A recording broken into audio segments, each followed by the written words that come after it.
some breaking news. Newly empowered Democrats on the House Oversight Committee about to give President Trump a taste of Republican medicine. The committee that Republicans used for endless investigations into Hillary Clinton and President Barack Obama, opening a big one into the Trump White House. Democrats' focus: White House security clearances and the Russia investigation. We should note the White House has not immediately responded to a request for comment so far. NBC's Ken Dilanian is here to explain this for us.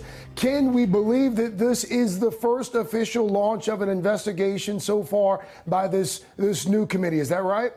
It looks that way, Craig, or at least the one that's been announced with this kind of fanfare. NBC News has obtained a letter from the chairman of that House Oversight Committee, Elijah Cummings, to the White House, announcing that he's opening an investigation into the White House security clearance process over what he calls grave breaches of national security involving people that he says had access to classified information who shouldn't have. And this is an interesting case, Craig, because even the Republicans on the committee, when they controlled it, acknowledged that there were some problems with the security clearance process and started their own inquiry last year, but they appeared to get nowhere. The White House rebuffed their requests for documents. Now, of course, Chairman Cummings and the Democrats have said that they will issue a subpoena if the White House does not grant this request for documents. Right now, it's just a chairman's letter, sort of asking nicely but firmly for these documents. And it's really a wide-ranging request, Craig, and it promises to put a spotlight on the president's son-in-law, Jared Kushner, because if you'll recall, there were issues with his security clearance. At one point,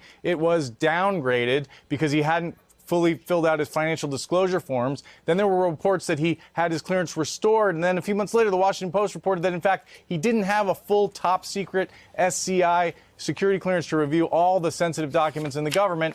There are also issues, Craig, around Rob Porter, the former staff secretary who, if you recall, had been accused by former partners of domestic violence, and despite that, got a clearance to see some of the most sensitive documents in the government. He was delivering paper to Donald Trump's desk. And even John Kelly, when he was chief of staff, acknowledged that there were problems with the security clearance process. Now House Democrats want to air all that dirty laundry. They want the documents, and they're prepared to issue a subpoena to get them, Craig.